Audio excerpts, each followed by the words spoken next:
Hey everyone, welcome to Tea and Chocolate. My name is Lauren Spagnolo, and my guest today is Leslie Elliott. Leslie came across my YouTube channel a few months ago with regards to her stance.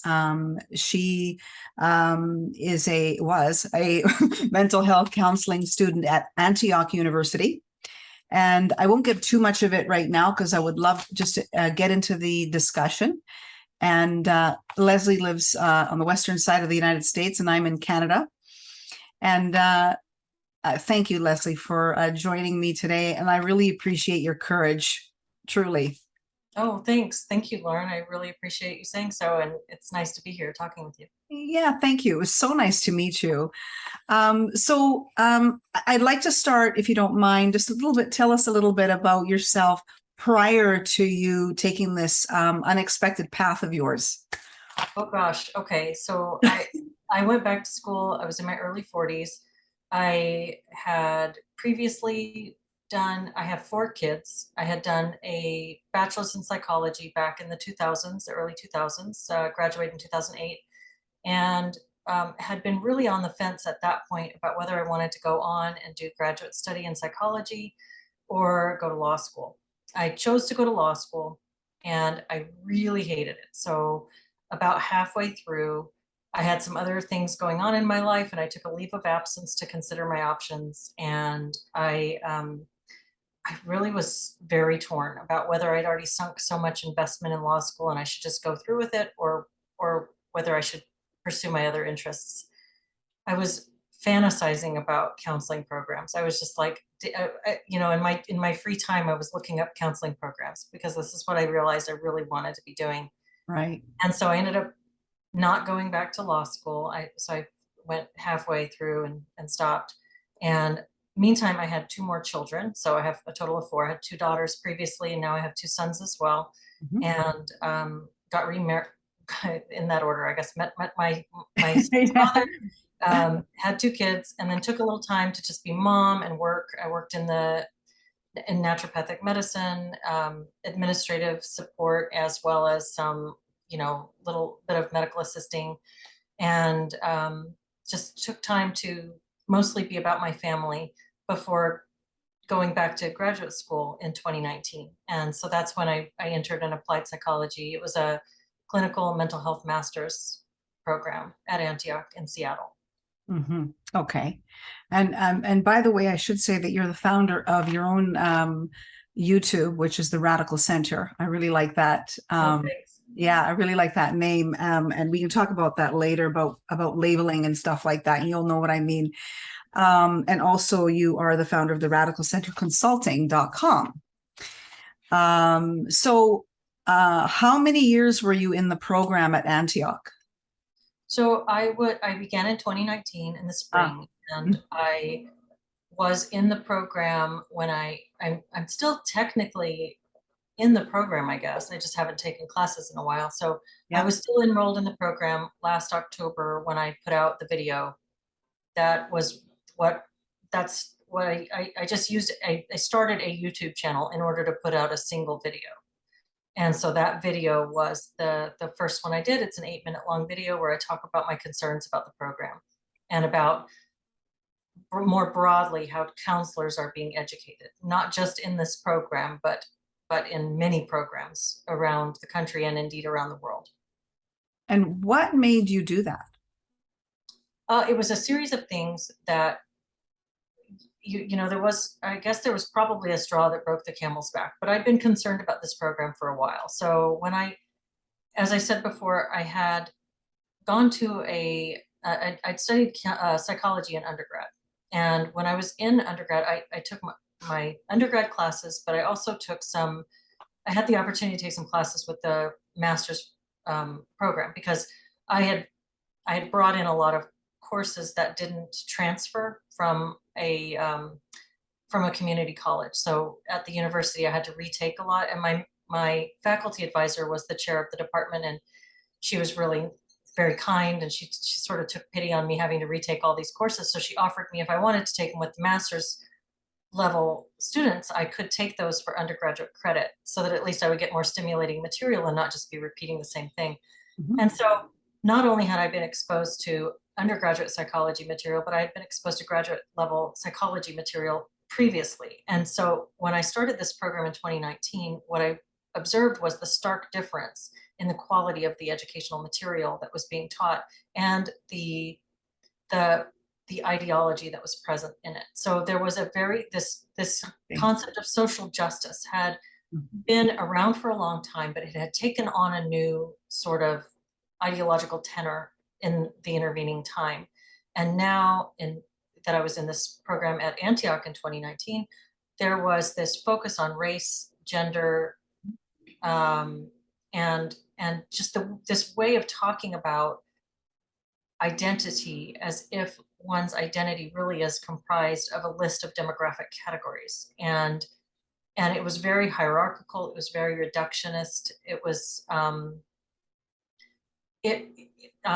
it was very alarming. So the way that we were being told we were supposed to see ourselves and our clients was in terms of power hierarchies.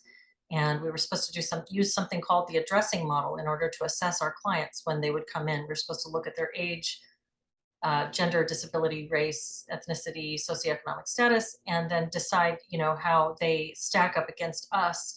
And that was how we were supposed to interact with them, was based on our hierarchical difference according to an identity matrix. And this just didn't make any sense in terms of psychology.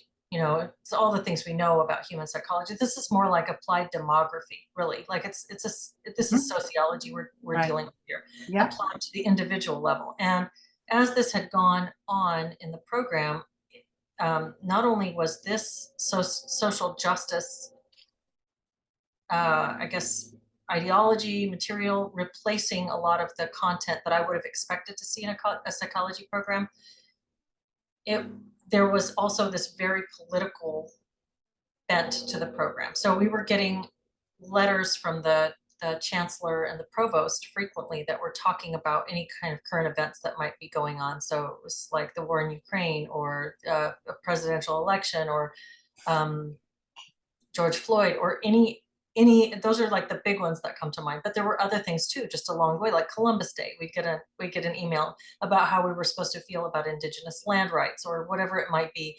And Right. so we get these really one-sided missives, and and it felt like it was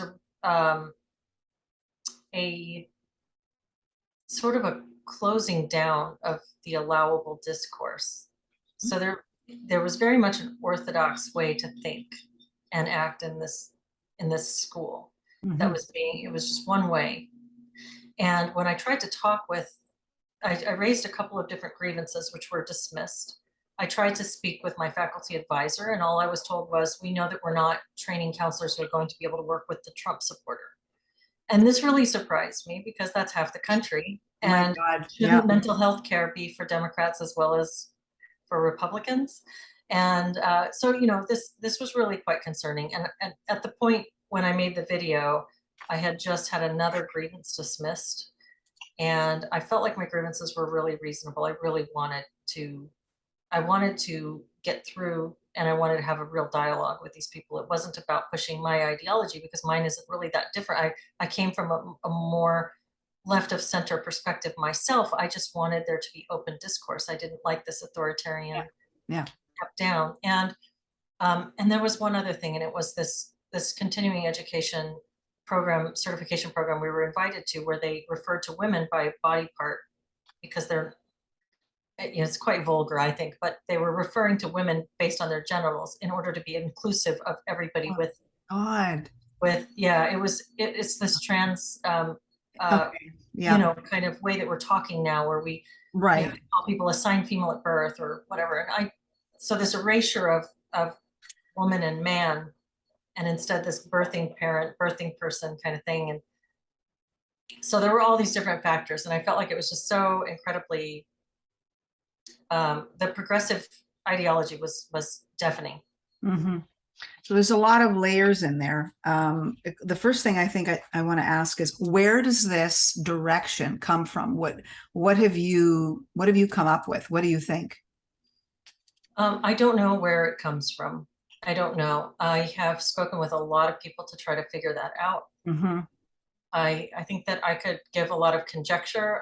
I could say that maybe there was, obviously it seemed like everybody has observed an increase in this kind of ideological Yeah.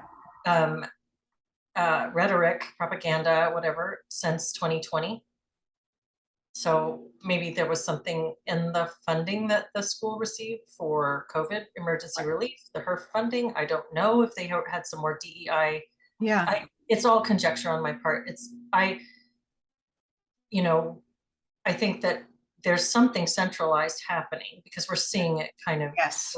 everywhere. I mean, it's happening in England. I know people in Canada and all over the United States. Right. So it's not isolated to, one school. And for it to be happening everywhere all at once, it does indicate something centralized. There's some kind of a centralized movement trying to encourage this way of thinking. But beyond that, what I've really focused on is what is happening and how can we talk about it, and not as much where is it coming from, because I don't know if I'm the strongest suited to that kind of research. Mm-hmm. Mm-hmm. Well, yeah, yeah. And I mean, I have these people throw out a lot of ideas out there. Mhm. I mean, I don't know, but I certainly have noticed the same sort of centralization as you have. And it's interesting because it's the question I have, one of them of many is how do we walk alongside someone who is genuinely trans? Because there's a small percentage of them that I don't think it's as high as Abigail Schreier in her book Irreversible Damage talks a lot about that, Mm. and how we walk alongside like detransitioners. How do we walk alongside blatant racism and the propaganda, say even around George Floyd? Right? How do we immediately respond? We think, oh well, that's a racist. The cop is racist, without even thinking. Shouldn't we be like thinking or critical thinking? Like, so what's your so with this sort of direction that they're taking and this ideologies that are throwing at us, where's the true mental health? Like, to me, I think that's just kind of like off to me. Yeah, it is off. Right? So who's really mentally ill? Excuse me for asking that Yeah, yeah. question. I guess it just depends on what metric you're using to measure health. But Yeah. when you say how do you walk alongside people who are, experiencing these different issues, I think the answer is nuance and critical thinking and mental flexibility, because there's room for all kinds of things to be true without you having to Yeah. employ black and white thinking. It is true Mhm. that racism exists. It's true that there have been historical racial disparities that have Yeah. caused different outcomes for different people, or a propensity or a likelihood that different people will have experienced different things. But what's not true is that you can look at somebody and look at their skin color and know anything of substance about that individual's life. You might be able to predict that there's a higher likelihood of XYZ happening, maybe, but until you have a conversation with that person, you really have no idea. And for you to make assumptions about the substance of a person's experiences or character or outlook or, gosh, worldview based on skin color is just, For sure. I feel like we unlearned that a long time ago. And I don't understand why we're so dead set on bringing that kind of thinking back. It is just irrational. And and as far as transgender, I guess this is my own personal interpretation, but transgender is that's a medical choice. Yeah. That is a way Yeah. that a person with gender dysphoria may choose to treat their gender dysphoria. And it's a legitimate treatment option for people who are dealing with these feelings. I actually did deal with gender dysphoria as a kid. I really wished I were a boy for a long time as a kid. So I can remember Yeah. being dysphoric as a kid, and I'm glad that I was born during an era when we weren't making these kind of decisions or helping kids to think in this particular way, because I can tell you I really would have glommed onto that hard. But Mhm. as an adult, if you reach adulthood and you're still struggling with that and you choose to take medical cosmetic interventions as an option to deal with that, well then that's that person's individual choice that they should be able to make with full informed consent.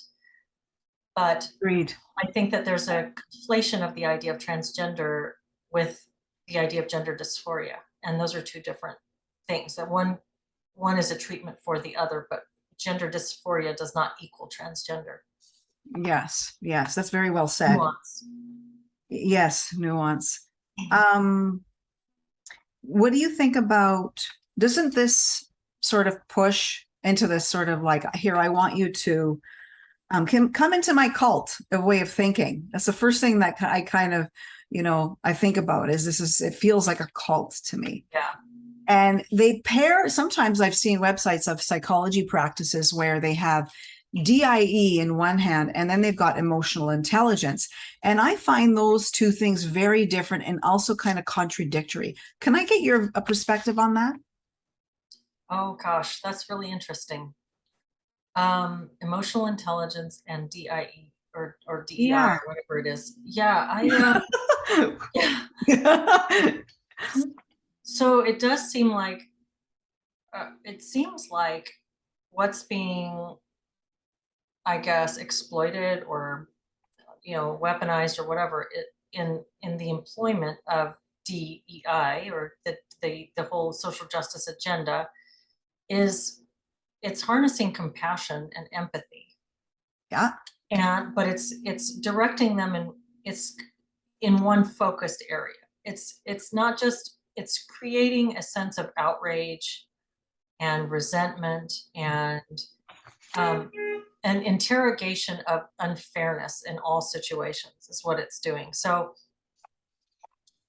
it does, I think it brands itself as emotional intelligence because it's asking you to always have compassion for these groups, always think about these groups and these Right. particular issues, Yeah. keep these in mind and do everything that you can in order to be an ally and an advocate and an activist in order to promote these particular group, ideas or needs. Yeah. But it's counter to real emotional intelligence because it fails to take account of the full breadth and depth of emotional needs and interactions and so here's an example. When I was in graduate school, one of my courses was a human sexuality class, and we talked about transgender quite a bit in that course. Mm. And it was done from the perspective of how horrible it is for trans people to not be accepted. This was most of the way that this was talked about. And I think that there's a good conversation to be had around that. Mm. How does it feel to be someone who is different than other people, presents differently, wants to be something and isn't passing for that thing? I mean, we can have a conversation about what those experiences are like for those individuals, and I think that I wouldn't walk away from that conversation. I think that it's valuable. For sure. However, the context that this was being offered in was that transgender people are um, are sometimes when they go on a date and they don't tell the other person that they're trans and the person doesn't find out until they're being intimate with them, the trans person might get rejected, and how hurtful that is and how awful it is of that other person to reject them. What a bigot that person is, what a transphobic act of hate that is for that, Yeah. say, man to get to the point where he's about to be intimate with the woman and then find out that she's a man and then reject her, and how that feels for that trans person and what a bad person he is.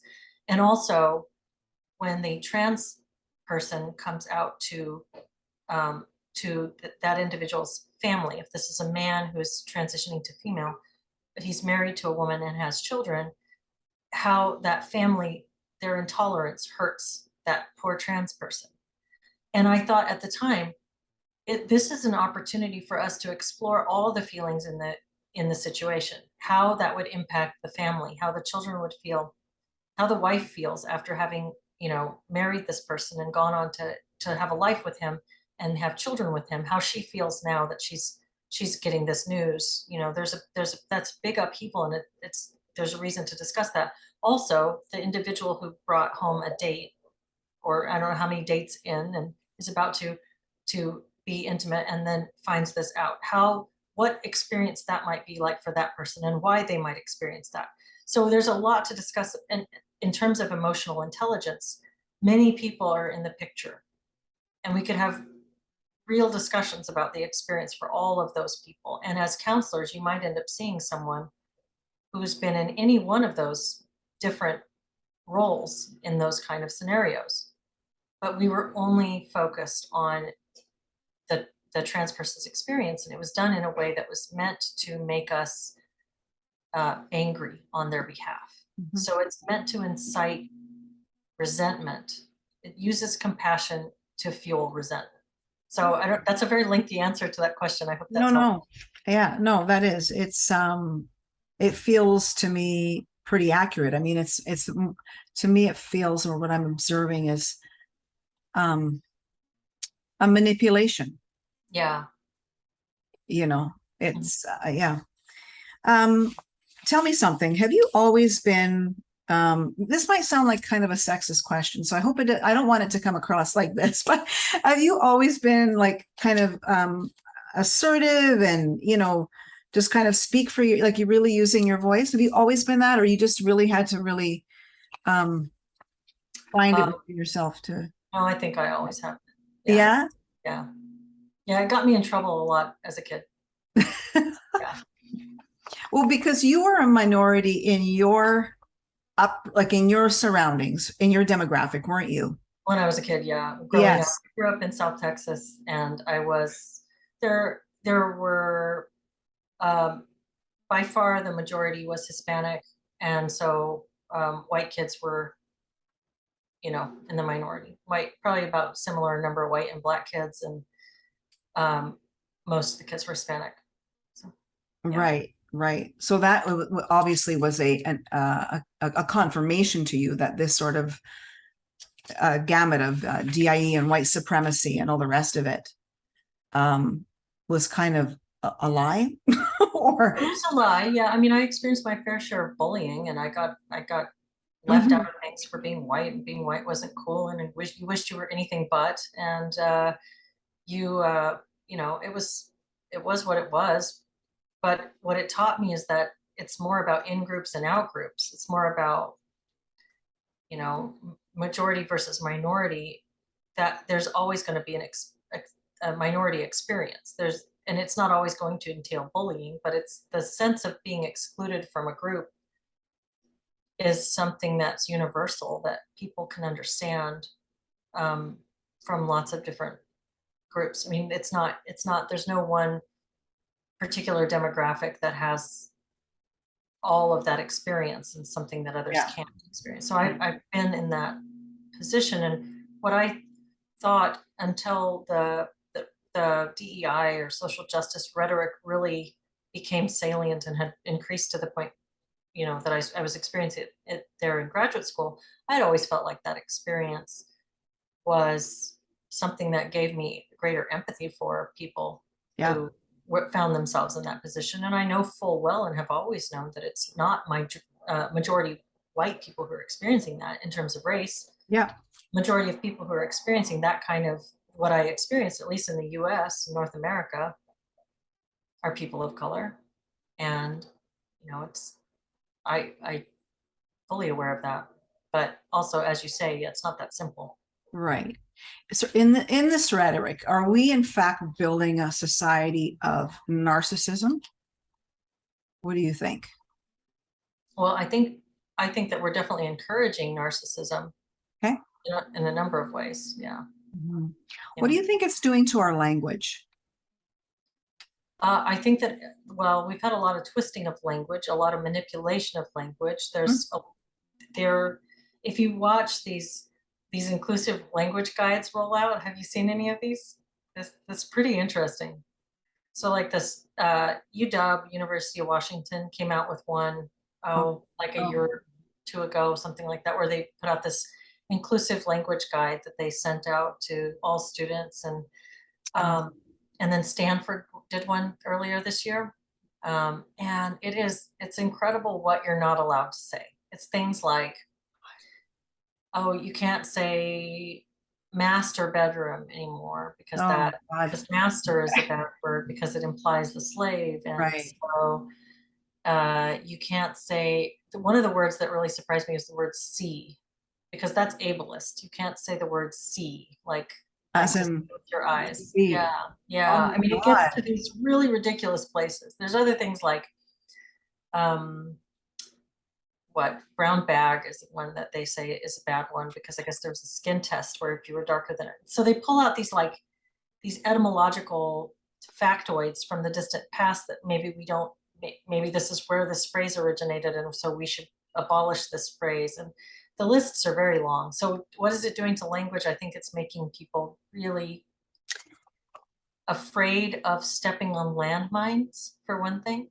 Yeah. Well, why do you think some people have taken on this direction and this sort of like, here I am, and these are my pronouns, and my ancestors are X, Y, and Z, and I'm on the unceded territory of X, Y, and Z? Why do you think some people have, and some people, like, what's the difference between one person to the other? Do you know what I mean? I think so. I think I know what you mean. I probably there are a lot of variables that make people more or less likely to take this stuff up. And I think that I think it's much more common in young people Right. because it started in the universities and the higher level education institutions where teachers and counselors and other people were churned out in order to go forward and teach the younger people. It's been seeping into the youth curriculum. Right. People are getting exposed to these ways of thinking through influential authority figures like teachers and through the media. And I think that young people, if they haven't been taught something else, this is just, this is what they're picking up. This is the way that they're being shown and modeled. So I think that there's a priming of people to be willing to take up these ideas for sure. But I think that it's probably more complicated than that. And I think that one of the factors may be a lack of shared cultural meaning that as we've I'm not certain that I have to come that we have to come back to religion as a basis for morality. Hmm. But I'm not sure that we can't. I don't know yet. I've been Yeah. thinking about this a lot. I'm not somebody who's been a very religious person, Yeah.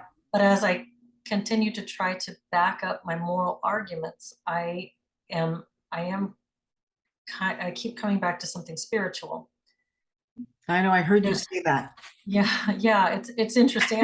I'm very curious about things as well, and I Yeah. think I have a lot of questions that aren't answered. But I think that certainly we have a need to belong and a need to feel like things make sense to us, Mhm. and we have we've created this world where we're all living, not, I mean, and that's not everywhere, but I'm talking about the Western world, and we're in North America here, where Yeah. most people are living pretty comfortable lives. I mean, we're not out there fighting for our food.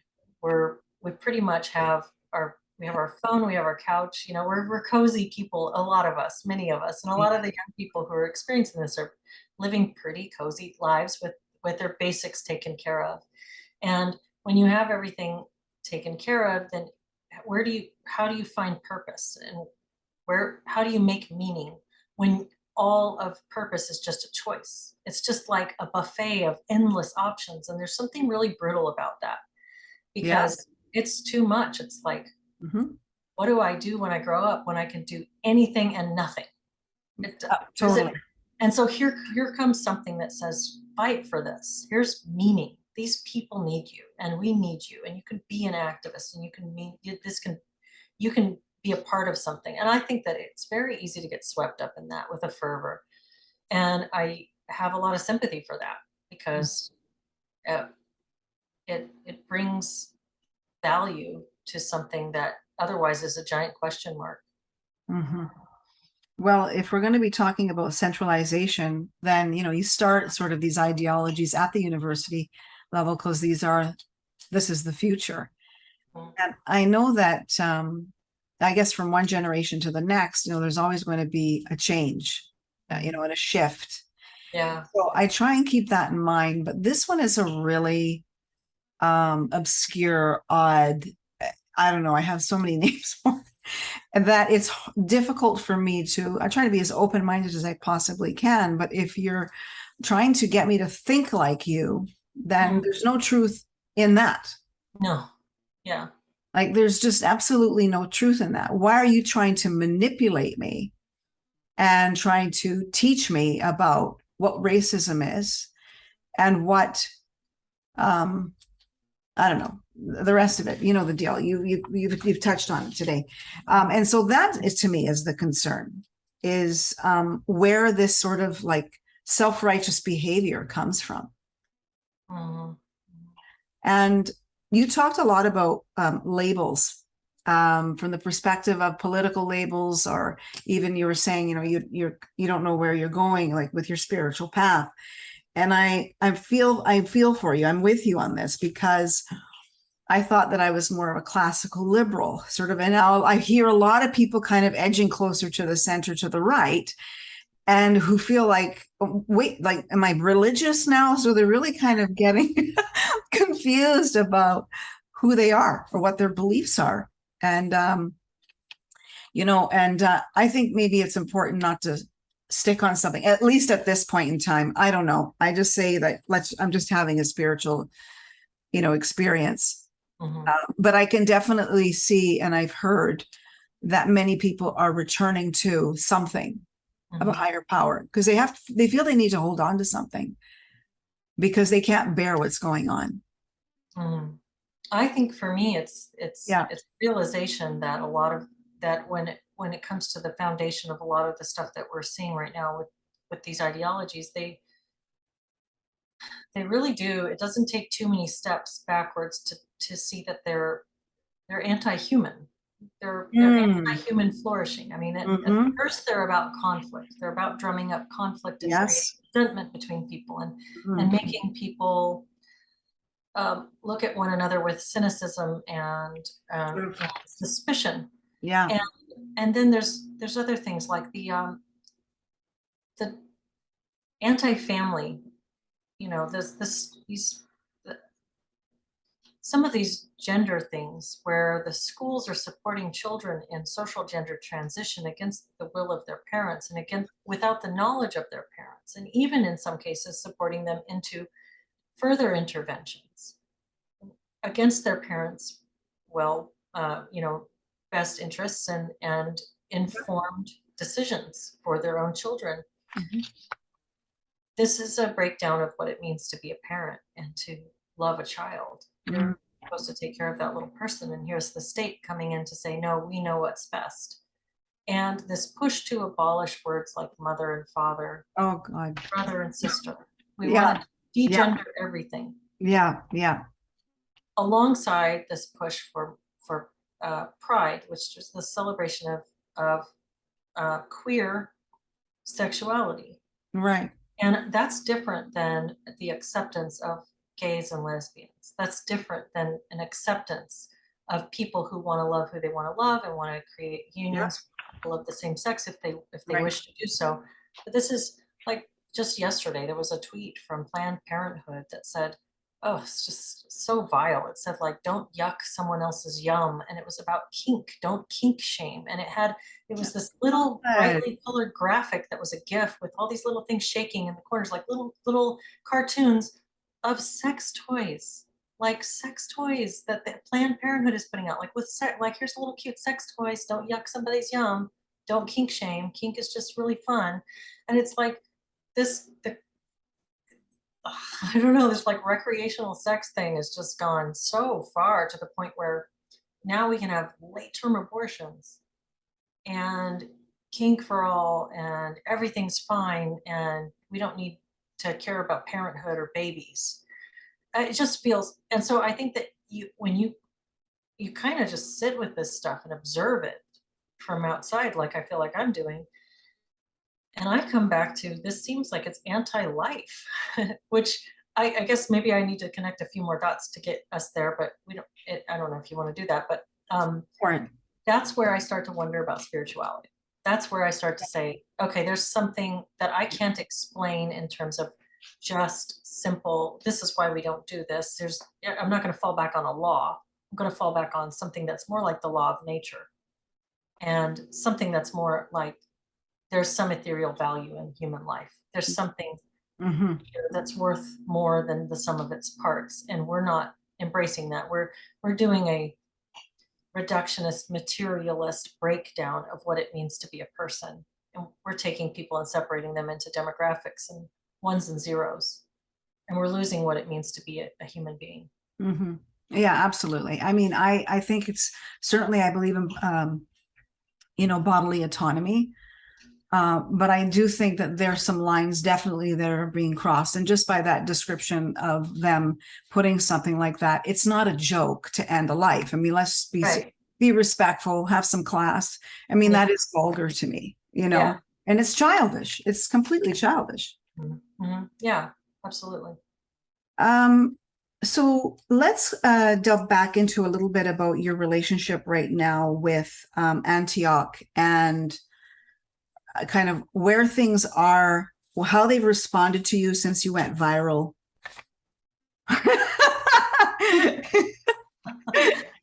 Well, Oh God. yeah, so I put out a video, just first a single one, and Yeah. then my accounts were immediately tampered with. Like Oh. they took my accounts offline. I went, I don't know if it was a day or a couple of days with no access to my student accounts, and I thought they had terminated me. Then they brought my account back online, but they changed all my access. So now I didn't have access to all of the courses I had done before. It's like they had limited what I could view, and it's still remains that. It's like this, it looks like a student account, but I think it's extremely limited. So they didn't officially kick me out. They just altered my permissions. Then they sent out a letter to all students and not me. So there's communications that don't go to me that do go to the student body. I was sent this by an Antioch student, and it was a bulletin that notified all students that there was a person out there spreading harmful content on the internet about our program. And they described my video well enough that it's absolutely me, and they didn't deny it when my lawyer contacted them. It's absolutely me that they're talking about. They did it everything but my name. And then they set up a 24-hour crisis team in case anybody had seen this and been harmed by this content. Oh God. And they called me a white supremacist and a transphobe, and they came right out and said it.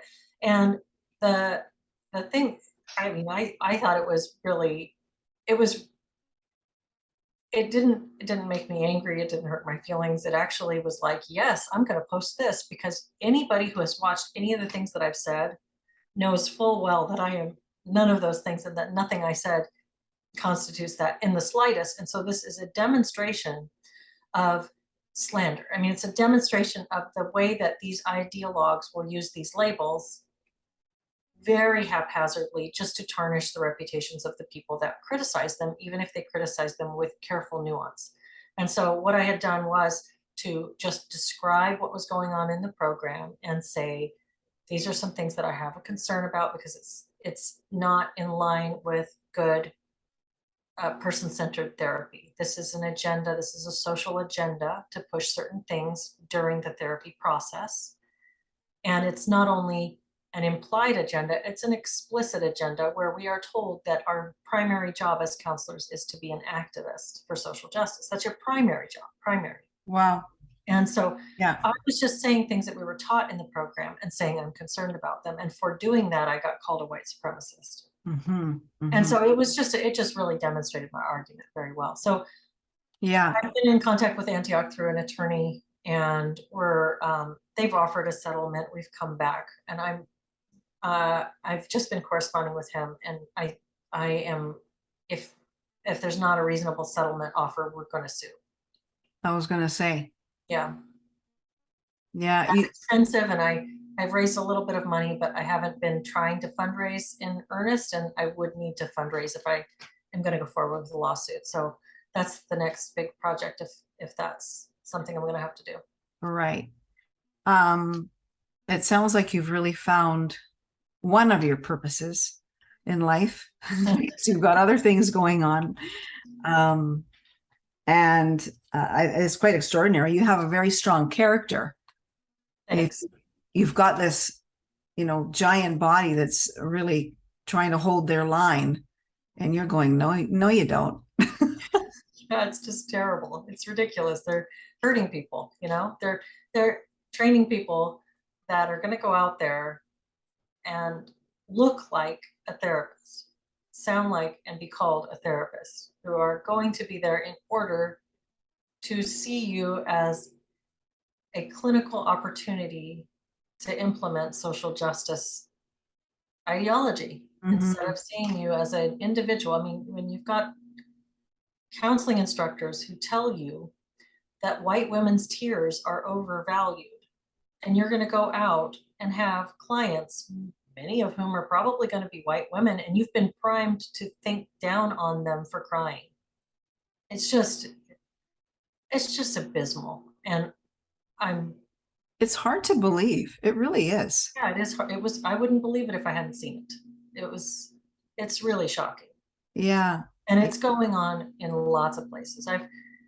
One of the things that's happened since I started this YouTube channel is that I get so much correspondence. I just get a ton of correspondence, and I really try to get back to everybody, at least just like a quick response. But it can be very hard to keep up with. I'm grateful for everybody who wants to reach out. A lot of people just want somebody who's going to understand what they're going through, and they want to share something and say, Yeah. "Oh my gosh, you too? Me too." And they just want to be, just want to be recognized for what they're going through, or maybe give me a pat on the back because I'm saying something that they've been thinking. But I hear this from students all over the place. This is Oh, going on everywhere.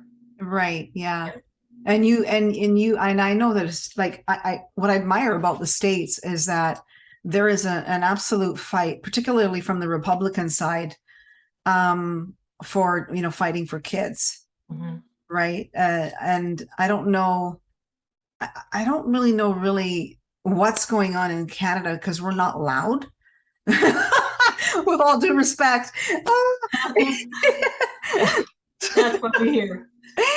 So I'm curious to know how we're presenting this. Are we presenting it in the same scale as you are, or actually, I see it, but are we responding in the same way as as the States is? That's a good question. I don't know. It does seem like it's sort of going on I've talked with a couple of Canadians. Yeah. I have talked with um, Catherine Cronus, who is doing a marvelous job of organizing people and bringing people together, networking Oh, good. with other people around what's happening in the schools. Chanel Fall, who is a Canadian teacher who was put under investigation, and I don't remember if she was fired or just put on leave because of some statements that she made about CRT. And these were very mild statements that she made, questioning what was being taught. I have talked with Julia Malott, who's a Canadian Yes, saw that. and Yeah. she's really, really great and has concerns about how things are being taught in the schools and the way that schools are implementing things like social transition. And Yeah. most recently, I spoke with Bruce Party, who is a Canadian law professor. And Yeah, that's quite something. there are quite a few really strong people doing good work up there. And I don't know what the overall scope of the pushback is there, but I do get the sense that you have a lot of good people who are really concerned about these things. Yeah, I mean, I also see and hear, like, obviously, what's going on here. I do see it. And I don't even know what to say. I don't know if we can turn the ship around. I just don't. Yeah, I don't know. Some days I feel optimistic and some days not so much. Yeah, yeah. Mm. Well, I mean, I really appreciate you being with me today. What do you think, if anything, has changed your view about a particular topic or the way you thought about something? Is there a takeaway here for you? That's a really good question. I'm trying to think if there's like anything major. I can think of times when I've been presented with something that I was defensive about at first, but later I thought about it more, and it and I was able to see it. Hmm. Usually it's things about myself, maybe, um, when I'm not necessarily receptive immediately, but can come around over time. And I feel like that happens a lot with people. It's Yeah. like I think about teenagers. I've raised two of them, and I have two more that are going to be teenagers soon enough. But there's this immediate defensiveness when you're giving instruction or correction. Hmm. Only later you hear them using those same words to explain it to somebody else, and you realize it did really get through. Right. I Yeah. so I don't know if the question is more about what has changed my mind and what I think changes people's minds. I think Well, I think that there has to be receptivity to it, but sometimes you can prime that by true. just talking about it. And I think people tend to, the more you push, the more people give resistance. I think it's just human nature. If you Hmm. are pressed upon heavily to push back. So gentle discourse, respectful and open and good faith engagement has a better chance of getting somebody to listen than, you know, tearing in at an issue straight on. Yeah. Um, I think that that's important for parents. It's a lot of parents in the generation that are raising young people now, young adults and teenagers, are really concerned with how one track mind their kids are, how bought into this, how you said cult, and that's the thing I hear a lot. It's very cult like, very Yeah. black and white thinking around these issues, and kind of a broken record around these issues. And so I think it's really important to maintain good connection outside of these issues, and Hmm. maintain things that you have in common outside the issues, because when you have goodwill and love and a strong empathetic connection with someone, they're much more likely to listen to your thoughts about something and Yeah. consider your position. Very well said. And by the way, what about your kids? Like, are they going to school without this experience of this sort of indoctrination, or? Well, my older two are out of school. I have a 27-year-old and a 25-year-old, and my 25-year-old had to deprogram herself after she left university. She really had a hard time with that. That was difficult. And she'd be better than me at explaining it, but it was a Oh, very wow. difficult experience for her going through some of the social justice stuff that she received. It was mostly this really intense feminism that led into some other things and really had her pretty depressed for a period of time. My sons are homeschooled, and I won't put them in school. I'm really concerned about our education system, and I will not be putting my children in school. Right. Yeah. Yeah. That sounds like a wise move. Yeah, they have a Actually, wonderful group. We have a great oh, homeschool good. community. So yeah, It's good. growing. It is. It is. Yeah. I wonder if I wonder if this thing needed to happen for that to grow, because I think parents, even prior to all this stuff, homeschooled for a reason, Yeah, you know? I Um, think so too. I do worry that there's going to be legislative attacks on homeschooling at some oh, point I know, I've heard because that it is too. growing so much. But yeah, we'll have to cross that bridge as we come to it.